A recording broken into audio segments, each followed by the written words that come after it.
3 to 14 lakhs salary కొట్టే job చెప్తాను. అలాగే కోర్స్ కి డబ్బులు లేవా అయినా పర్లేదు, ఈఎంఐ లో కోర్స్ నేర్చుకోవచ్చు. అండ్ ఇంకో ఆఫర్ ఏంటంటే లక్కీ డ్రా లో విన్ అయ్యి ఫ్రీగా కోర్స్ నేర్చుకోండి. హలో ఫ్యామిలీస్, ఈ రీల్ ని ఐటీ జాబ్ కోసం చూస్తున్న ప్రతి ఒక్క స్టూడెంట్ కి షేర్ చేయండి. కుకట్పల్లిలో ఉన్న క్లీన్ కోడ్ ఇన్స్టిట్యూట్ వారు ఆల్మోస్ట్ 500 కంపెనీస్ తో టైఅప్ లో ఉన్నారు. సో మీరు ఇక్కడ చాలా ఈజీగా జాబ్ తెచ్చుకోవచ్చు.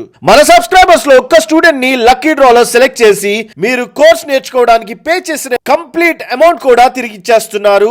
ఈ లక్కీ డ్రా లో పార్టిసిపేట్ చేయాలంటే ఫిబ్రవరి 5th లోపు ఫ్రీగా మీకు నచ్చిన కోర్స్ రిజిస్టర్ చేసుకోండి. ఫిబ్రవరి 9th రోజు ఇన్స్టిట్యూట్ కు వచ్చి లక్కీ డ్రా లో పార్టిసిపేట్ చేసి ఫ్రీగా కోర్స్ నేర్చుకునే ఛాన్స్ విన్ అవ్వండి. అంతేకాదు ఇక్కడ మన స్టూడెంట్స్ అందరికి ఫీజు మీద ఫ్లాట్ 5000 డిస్కౌంట్ ఇచ్చేస్తున్నారు. కోర్స్ ఫుల్ అమౌంట్ పే చేయలేని వారికి ఈఎంఐ ఆప్షన్ కూడా ఇస్తున్నారు. మిస్ అవ్వకండి. ఇక్కడ మీరు ఫుల్ స్టాక్ డెవలపర్, సాప్ లాంటి ప్రతి ఐటీ కోర్స్ ప్రాక్టికల్ గా నేర్చుకొని కోర్స్ అయిన వెంటనే జాబ్ వచ్చే వరకు రియల్ టైం ప్రాజెక్ట్స్ మీద ఇంటర్న్షిప్ కూడా చేసుకోవచ్చు. ఇక్కడ నేర్చుకున్న ఫ్రెషర్స్ కి 3 lakhs నుండి 14 lakhs వరకు ఆఫర్స్ తెచ్చుకున్నారు. అండ్ వీళ్ళ కోర్స్ లో ప్రొవైడ్ చేసే ప్రతి సర్వీస్ క్లియర్ గా రిటర్న్ అగ్రిమెంట్ లో ఇస్తారు. సో స్టూడెంట్స్ అయినా, నాన్ ఐటీ లో వర్క్ చేస్తున్న వారైనా, ఐటీలో షిఫ్ట్ అవ్వాలని చూస్తుంటే వెంటనే ఈ నెంబర్ కి ఒక్క కాల్ చేయండి. Thank you so much guys.